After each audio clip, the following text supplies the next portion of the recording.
Welcome, everyone. This is Aging Backwards Summit 2025. Today we have a very special guest, Michelle Ward.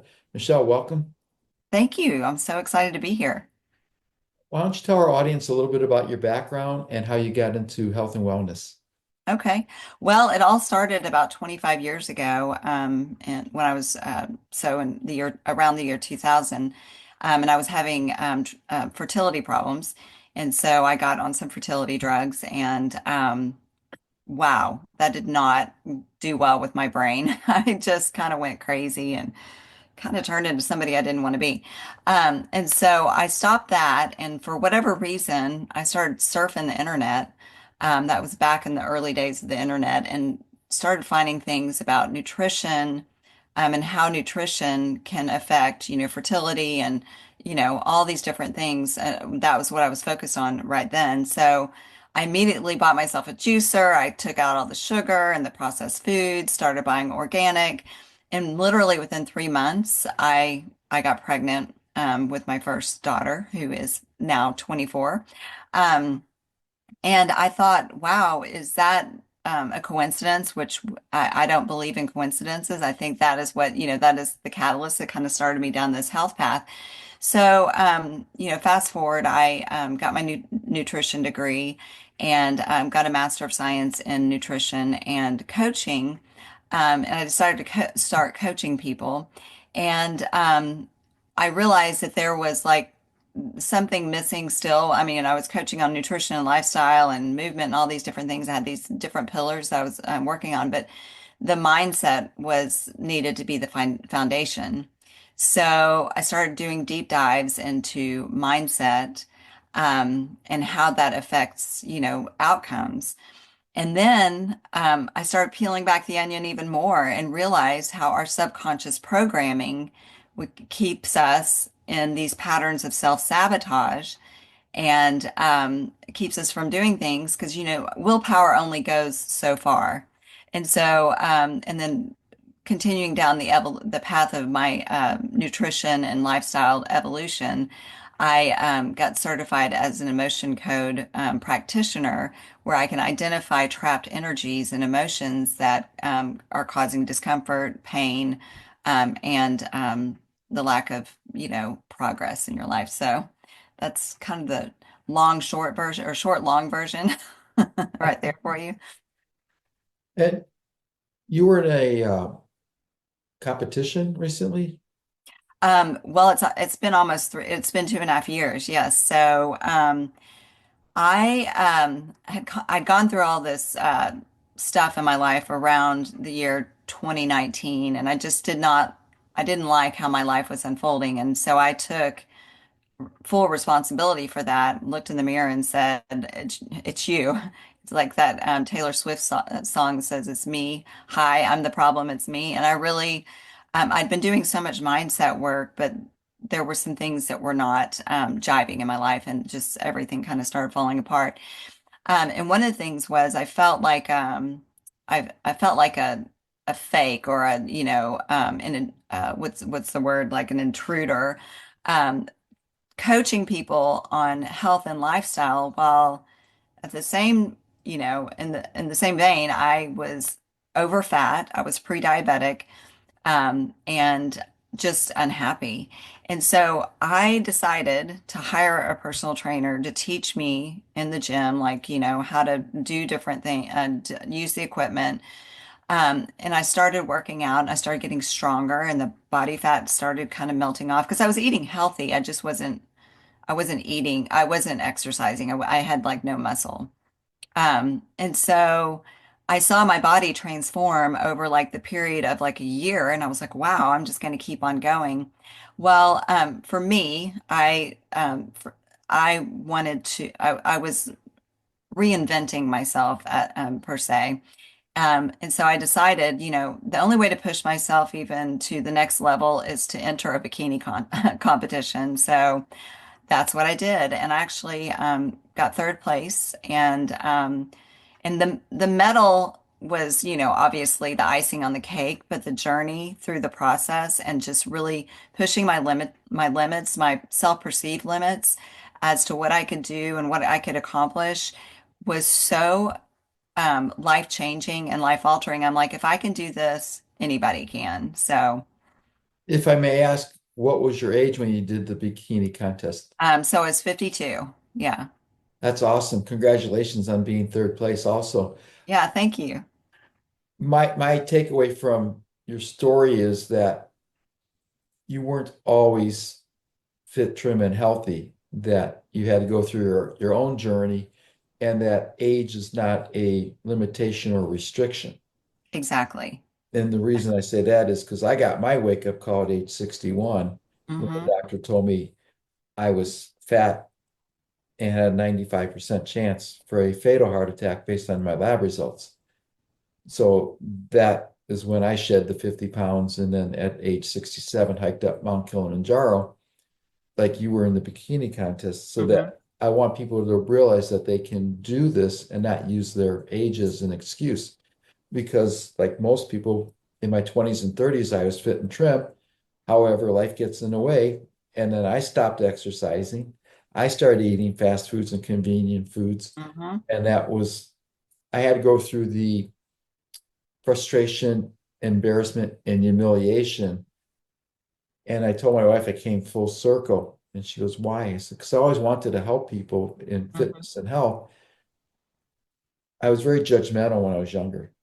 Oh Now I'm yeah, not me too. judgmental because I've been through the trauma of going through all that. So when I tell people I understand what you're going through, it's honest, it's authentic, and it's genuine. Absolutely. Well, when I went through that transformation, I started out at 31% body fat.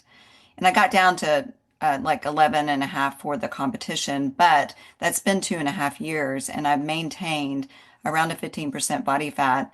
And my pre-diabetes is gone. My blood work is so good, and just my well-being, I like overall well-being. I mean, I just feel great, you know? And that's fantastic. You talk about mindset shift. What suggestions can you, well, let's talk about self-sabotage. Okay. Because knowing your story a little bit, you were talking about that you self-sabotage yourself. Can you define what that is and how you help people with it? Yeah, so self-sabotage is rooted in the subconscious. Um, so our subconscious beliefs are really formed mostly from the third trimester in the womb up until age 7. And so, it comes from our culture, it comes from our family, from the church, from the media that we're watching, and, friends and family that we spend time with. And so we form these perceptions based on what we're observing in the theta brainwave state through those years that ultimately become our beliefs, our habits, and just our identity. Um, and but that is actually meant to serve us and to keep us safe in our tribe whenever we're young. But as we move into adulthood or even, 14, 15, 16 years old and up, and we still have these subconscious beliefs that were not necessarily implanted, but absorbed by our environment, they start becoming unsafe. And so, what that turns into, these subconscious beliefs, um, ultimately is self-sabotaging behavior if it's not something that actually serves you. So, 93 to 97% of our thoughts every day are subconscious, and anywhere from 60 to 80% of those are negative beliefs, and we have like 65,000 thoughts going through our head a day.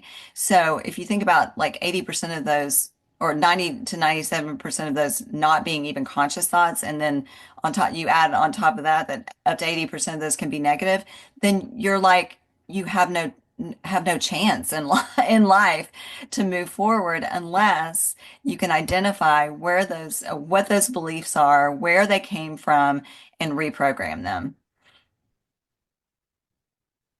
I agree with you. In doing research, I found out that approximately 80% of our thoughts are negative. Yeah. And that's why golden rule number 8 for living a healthy life is think positive.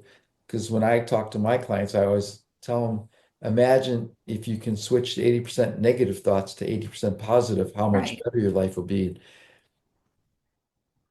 Yeah, and I agree with that 100%, but so many people don't even realize the negative thoughts that they're thinking because they're subconscious.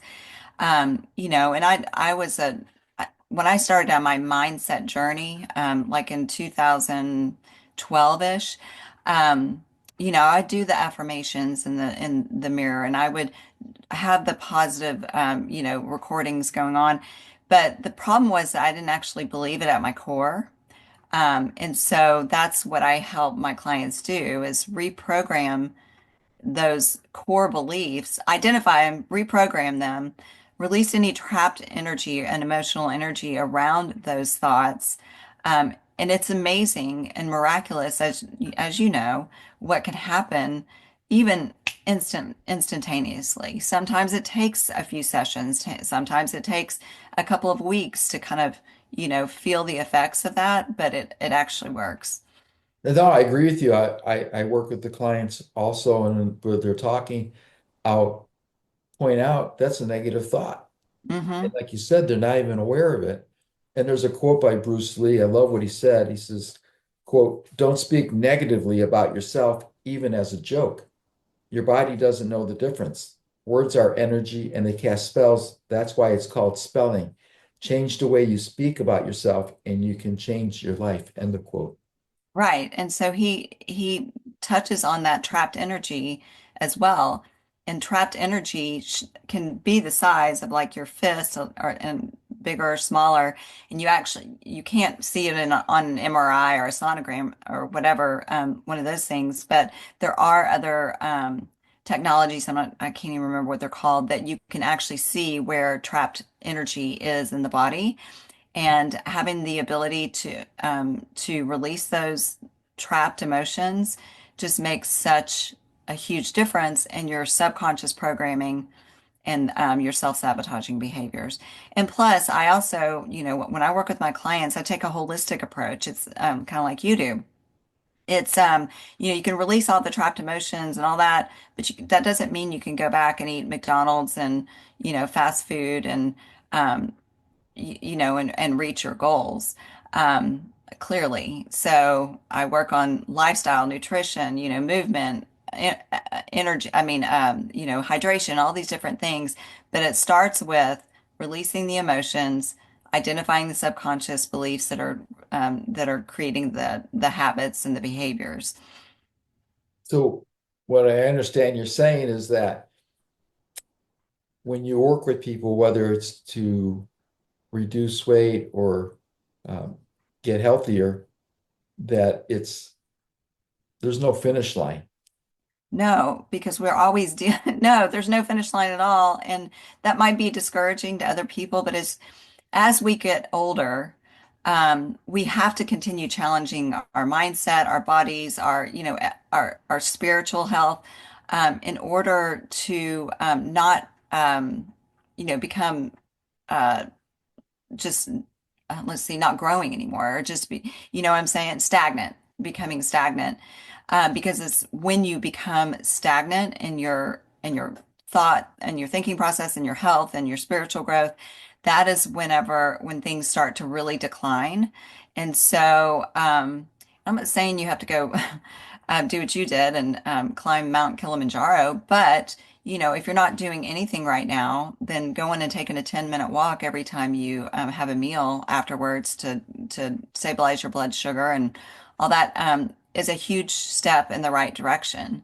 And so, um, different people are at different places in their health and their mental health and all that. And so I create a bio-individualistic approach to each one of my clients because we're all unique.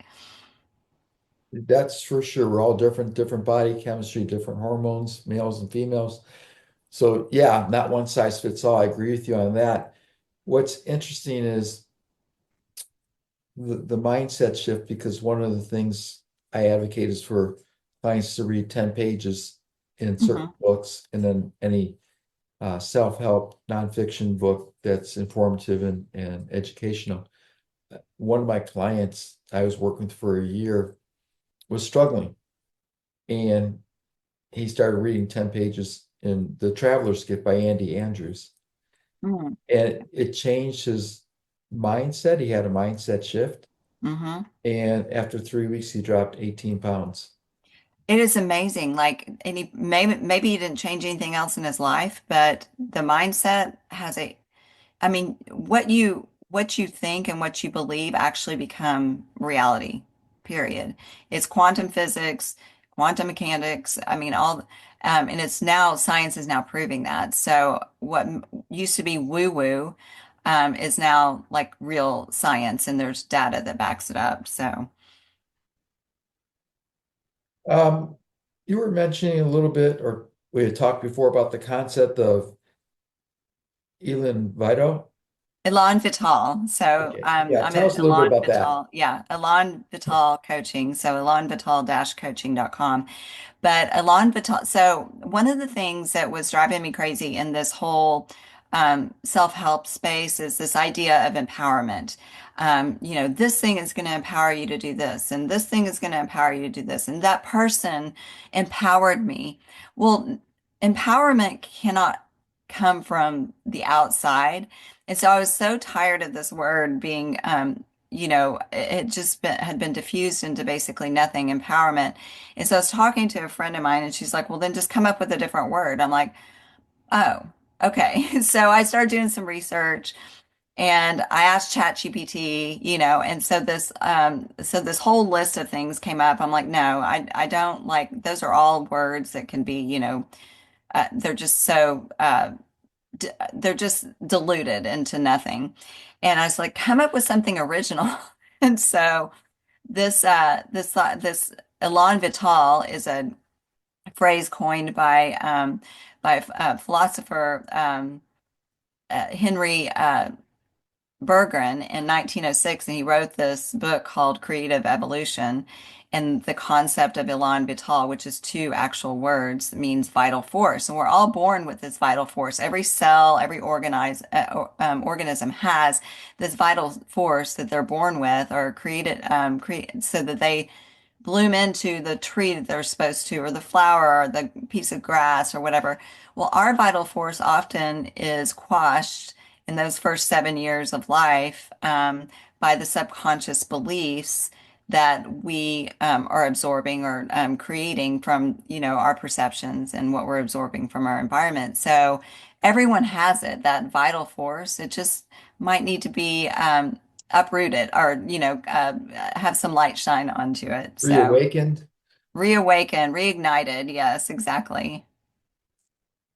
So that's where that came from. And it's hard for people to say, but once you understand the concept, then it kind of makes sense. So, Yeah. Um, for women who are in midlife, and what would you be your definition of midlife? We'll talk about that. And spent years prioritizing others. How you recommend they begin to shift and focus back for themselves? a lot of women, myself included, so I was a stay-at-home mom and I was doing coaching on the side. My priority, my focus was my children and my husband and making sure the house looked a certain way and making sure I had food on the table that was clean and all, organic and healthy and getting them to their activities to school and back and all that stuff. So um, over time, this wonderful thing that we're doing and this service that we are offering, the world by raising wonderful children, we tend to, as a woman, our identity is fixated or becomes, I'm this person's mom and this person's wife, and, I volunteer for this organization and I, do all these different things. And we forget really who we are and for a good, for a good reason or whatever. And then once these little children grow up and 18 and they're moving out, we find ourselves like, oh, who am I now? What, what do I do? What is my purpose? What can I give? So that again is that reigniting that vital force within you. Um, and when we find new things to be excited about, to strive for, you literally do age backwards. Like, you know, because you are focusing on yourself. And that was my point is that, like, a lot of women view that focusing on myself as being selfish, but it's not. You can't be who you're meant to be for the world around you, for your family, because you know those kids do eventually come back home at some point, and they don't stay, but you know what I'm saying. You want to be able to serve them and love them the best way you can, and the only way you can do that is by serving and loving yourself first. And it's not selfish. No, I can relate because I was very active in raising our two daughters. Hmm. And whenever I met someone, I was always, my daughter's name is Michelle too. Oh, okay. Either it's Michelle's dad or Nikiana's dad. It was Yeah. never my name. And one parent actually came up to me one time and says, I know you as Nikiana's dad. What's your name? Yeah, I know, and that's so funny. Yeah, exactly. Just call me Michelle's mom. I mean, Michelle's dad. Yeah, exactly. Yeah, I agree with you. I have a little plaque I keep on my desk and by my computer. It says, attitude is everything. The older I get, the healthier I become. The healthier I become, the more motivated I am to be healthier. And my philosophy is I'm growing younger as I get older. And you touched on that about aging Yeah. backwards. Yes. Well, and that's very true. I will say that I feel better in my 50s than I ever did in my 20s and 30s. I'll be 55 actually on Friday. Happy So, birthday. and used to people wouldn't talk about their age, or some people, they still get offended if you ask how old they are. But I'm like, I like telling people that I'm 55 and I'm still working out 7 days a week, and I can do all these things that wasn't able to do before, and I've got the energy and zest for life that a lot of people just kind of think they've been told by their doctors or by society that once you become, it's all downhill at 50. Remember Over the Hill? Um, Maybe that was something from, I don't know if we ever say that anymore, but it's not. It's actually the beginning of a new life because and this wonderful season because you've got all the wisdom from the 50 years before to apply to the next 50 years. And I honestly think that we can live well and healthy with a strong mind, strong body until 120. And, technology, different peptides and different things like that are making that more of a possibility. But you still have to choose to think differently about what you're eating, how you're moving, how you're hydrating, what you're thinking, in order to move forward. And So, sleep is important also. yeah, how you're sleeping. Yes, that is. That's like if sleep, I think sleep is the number one thing because it drives everything else, you know? Yeah. And people seem to omit that. Yeah, I just forgot it, but no, that's actually one No, of no, I wasn't pointing Yeah, out. that's like no, they think, and there are some genetically predisposed people who can really thrive on 4 or 5 hours sleep a night, but for the majority of us, I'd say 99% of us, we need 7 to 9 hours of sleep. And is that good restorative sleep? Are you getting REM and deep sleep? Are you waking up feeling yucky, or groggy? So that's one of the main things I start with my clients as well is what's your sleep quality? Yeah. And Genesis 6:3 is my favorite Bible verse because that talks about living to 120. Mm-hmm. And the other thing is, I like to point out that there's a difference between existing, where people are in nursing homes on medication Mm-hmm. and not active or not mentally alert, and living. And then you can go one step further. You mentioned the word thriving. And so Right. I always tell people, well, there's existing, there's living, and there's thriving. Mm-hmm. So my intention is to thrive as I get older, also, like you are. And Right. I was talking to a friend, we're 6 months difference in age. We're both 70 right now. And he was saying, well, I got about 9 years left. I said, why? He goes, well, the average age of a male is 79. And I said, so who cares? That's average. Yeah. So that's a bad attitude. Well, it's a belief system. Okay. So if we can crush that belief system, well, I mean, I would start with like with that person or if somebody has that mentality, let's look at all the 80, 90 and 100-year-olds that are still that have a wonderful thriving life. And you can find those examples and say, okay, I want to be like that guy, or that lady or whatever. But you were talking about, there's a difference between health span and lifespan. And I literally just want to one day not wake up and, you know, not because I had suffered with any kind of, chronic ailments, but because, God called me home, you know? Yes. Oh, I love that term, difference between health span and lifespan. That's awesome. Yeah, yeah. How can people reach out to you if they want to get some more guidance and help from you? So I offer a free self-sabotage quiz on my website. You can book an appointment with me on my website for a 30-minute complimentary consultation. It's elanvital-coaching.com. Can you Um, spell that? yeah, so ELANV as in Victor, ITAL dash coaching.com. So it's just It's reigniting your vital force, in a holistic way, but going deeper than most people do, as far as getting to the root cause of this subconscious beliefs leading to the self-sabotaging behavior. what do you find with your clients is the biggest issue when they first start? Um, I would say that the biggest issue is the belief that you can't age well, that that I'm too old to do something new. Um, and this is what happens whenever you go through menopause. You just have an extra 30 pounds and low energy and terrible sleep. Those are the top three things that I see, and I can prove you wrong. Do you work mostly with women or do you work with men also? I work mostly with women, just because I've been there, done that. And so it's just easier. I mean, I'll work with either, but most of the people come to me are women, just because we relate on so many different levels. That's terrific. I find that interesting because I was talking to a high school classmate and I was helping her and she says, I need an attitude adjustment. I said, why are you saying that? And this was a couple years ago.